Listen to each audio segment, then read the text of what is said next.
Strength, an essential tool in life. The strength of one's mind or body can determine failure or success in any given situation. But what if I told you there are countless ways to combine the power of your conscious energy with your physical body? I call this form of energy manipulation fortification. You may find yourself here out of curiosity, competitiveness, or for a motive of your own. Whatever the reason, welcome to the Book of Fortification. In today's video, we will discuss a technique called overload. Through this technique, you will be able to noticeably increase your strength and speed at the cost of increased stamina and fatigue. I'll be sure to go over the benefits and drawbacks in depth later. But like overclocking a CPU, your body will be able to perform more effectively. You'll easily break through limits that you thought were unachievable. And once you reach that point, it won't be that bad. But in all seriousness, weights will feel lighter, movements will become easier, and most importantly, you'll feel the conscious energy that fuels this technique flowing through you. The intensity of your energy plays a major role in the effectiveness of overload. Weak or subtle feelings will lead to weak and barely noticeable results. Strong and focused energy, on the other hand, unlocks the energy's true potential. If you're struggling, make sure you have a solid understanding of yin and yang energy before attempting to use the technique. You should be able to generate clear sensations of yin, or goosebumps, chills, or clear sensations of yang, heat, pressure, hot flashes, and direct them through your body. I highly recommend you watch the entire video before attempting the technique, and if you have trouble, use my first video for help. Let's begin. Step 1. Generate a charge. Begin your charge by using the type of energy you're most comfortable with. For example, if you're more in tune with yin, start by triggering it through inward focus on the back of your neck and squeezing your focus. Once yin is flowing, generate yang by applying outward control to the front of your stomach at the same time and expanding it. Work towards generating both energies simultaneously until your body feels noticeably different. When done correctly, you will feel physically energized during and after. This is a complete charge. Work on this technique and understand what your limit is. Your body can only produce and hold a certain amount of energy. Step 2. Contain your energy. Use inward focus around your body to trap and hold the energy within. If you're struggling, visualize your aura tightening and pressing close on your skin as you squeeze the energy inward. This visualization intensifies the feeling and strengthens the charge. With time and awareness, you'll notice how much energy naturally escapes your body without this containment. Be sure to sustain yin energy with inward focus on your neck and yang energy with outward control from your dantian while you use this contain. This is the proper way to charge. Step 3. Engage the pelvic floor. Flex your pelvic floor, the same muscles used to stop peeing, for about 3 to 5 seconds while focusing on your charge. When done while sustaining your charge, this will create a very noticeable boost in energy in terms of pressure, flow, and volume. Just to be clear, you want to flex your pelvic floor while you're accelerating your charge and trying to make more yin and yang energy. I'll explain this in the next step. Step 4. Once you felt a shift in the energy from holding the pelvic floor and trying to generate more energy, hold the difference within your body. Use the method from step 2. Contain it. It will feel noticeably different. If it escapes, the effects will fade quickly, and the change should be immediate, like flipping a light switch. The feeling will be obviously more intense when done correctly. After reaching this new feeling and containing it in your body, continue to generate yin and yang energy to sustain the technique. It keeps the effects active. When done correctly, you'll feel a powerful, almost overwhelming sense of conscious energy moving through your body. A clear physical sign that the technique is working is if your hair stands on end as you sustain the charge and the technique. It's a common side effect, especially from high levels of yin energy. Feel free to pause here and try the technique for yourself. So what are some good ways to test this? To test your overload technique, try familiar movements, something you're used to, like push-ups, squats, or lifting up your backpack. Observe how your body responds. Your movements will feel easier. Your effort will feel lessened, and strength more accessible. You'll easily feel the difference, and that's when you know it's working. I've had people tell me they feel 25, 50, or 100 pounds lighter. Here are the key factors that determine overload's effectiveness. Your energy volume and intensity. The more conscious energy you generate, and the higher its intensity, the stronger the effect. Weak energy yields weak results. To maximize your focus, build and sustain your charge and physical feelings. Your focus and energy. Your ability to focus and contain your energy is critical. A scattered mind leaks power. Precision amplifies it. Train your awareness like a muscle. And finally, your physical conditioning and energy retention.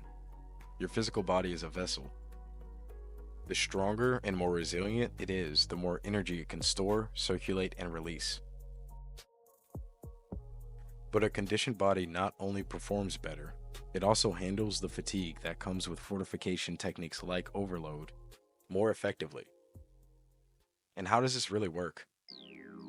By increasing the amount of conscious energy in your body, you're not just creating a feeling of being energized, you're triggering real physiological effects. Some are obvious, like veins popping from increased blood flow or hair standing on end. Others are more subtle. And from a scientific perspective, this technique allows you to use more of your body's internal resources at once. You're essentially overcharging your systems, temporarily boosting your strength, speed, and responsiveness. However, there's a trade-off. This energy boost comes with a higher cost to your body, mind, and energy reserves.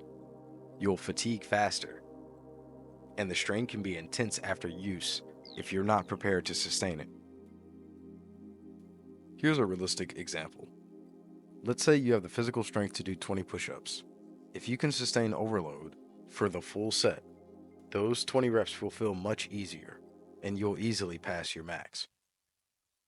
But if your training only allows you to hold overload for 10 reps or 5 reps, once your technique drops, it will feel much harder than usual. The energy crash mid-task will leave you more fatigued than if you had never used the technique at all. On the other hand, this technique can be applied to any sort of physical effort, whether it's running a mile, sparring, heavy lifting. You can use this fortification technique and it will help your performance. As long as you can hold it all the way through, it becomes a powerful tool. Even for this. Early on, it's best in short bursts. But with consistent training, it becomes reliable, something you can access in almost any situation. The key to learning this is developing the mental focus to sustain your technique under pressure. It's very important to pace yourself while practicing this technique. Overuse or lack of preparation can lead to several side effects, not including this. Some actual side effects are headaches and body aches. So, when the technique is overused or sustained without enough energy, you may experience a headache, and it will get more severe as you continue to try to use the technique. So if you get a headache, stop, it'll go away. The same can be said for body aches. So if you continue to use the technique when you're tired, your neck will start to burn, your stomach can start to hurt or cramp, and you will experience accelerated fatigue. Another more severe side effect are aftershock sensations, ranging from slight to extreme. And they come with a tingling nerve-like feedback sensation in the muscles or bones. And finally, you will burn more calories and sweat more while you're using this technique. The potential of this technique is limited by three core factors: your mind, your body, and your energy levels. By training each of these areas individually, you'll begin to see steady or even dramatic improvements in your ability to use overload and other techniques like it. Mastery lies in balance and consistency. I'll share a quick story about a student I once taught this technique to. He was an amateur kickboxer, very athletic, fast, and naturally disciplined. He picked up the ability to trigger and control his conscious energy with surprising ease. Even on his first attempt, he understood the technique deeply, and he could instantly feel the effects. When he tested it out, he said, "I feel like I just lost 100 pounds." He was energized and excited by how natural it felt. Given how quickly he grasped the fundamentals, I decided to introduce him to a more advanced variation of the technique. I call it accelerated overload. Now, to perform this, you need a well-trained body and a focused mind, not to mention a high energy reserve. But I felt he was capable. After learning it, he tried his push-ups again. This time, he was talking to me casually, having a full conversation while repping out over 50 push-ups. He said he barely broke a sweat, and he wasn't even out of breath. Both he and I were stunned by how effortless it was for him. He remains the first and only person I've been able to teach this version of the technique to. As of now, I've taught overload to about 100 people. Anyone who was able to learn the technique and perform it properly has had consistent and effective results in its use. It was really impressive for him to perform the advanced version, especially since it was his first day learning. For reference, aim to trigger the whole technique in about 10 seconds. That way it becomes more useful and reliable in a realistic situation. Start small. Practice relaxed or during static exercises, something like wall sits or planks. This helps fully focus on the technique and the mechanics of using it without any distractions or stress. Increase the complexity. Add in sparring. Add in drills. Add in an exercise that requires active thinking. It helps train your brain to sustain overload under stress and under distractions. Work on building your endurance. Progressively work towards maintaining a moderate level of the technique for longer durations, first in seconds, then in minutes, and especially during physically demanding tasks. Aim to sustain the technique for 5 to 10 minutes during exercise. Start timing yourself. Make sure you know how long you can sustain a charge and try to increase that time. Make sure you know how long you can sustain the technique in different situations. Try to increase that too. Those are some great ways to get better at using overload. Again, here are some physical signs of activation. There are two key physical indicators that fortification is active and effective. The hair standing on end from your arms, legs, and on higher levels, hands, feet, and head, and the physical sensations of yin and yang when they are charged together and used for the technique. It's obvious. When done correctly, you will immediately notice the technique after you complete the 5 steps. If you fail to sustain or activate the technique, the feelings will subside and it won't work. Thank you guys so much for watching and making it to the end of my video. I've been working on a new editing style and I hope it was worth the wait. The next videos will be even better.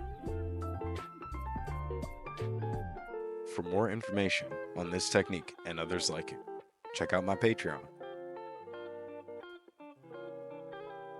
Next video, I will open the Book of Perception to read about the technique limbo and its ability to induce lucid dreams, astral projection, and much more. This is the first book of many in the library of Sensei.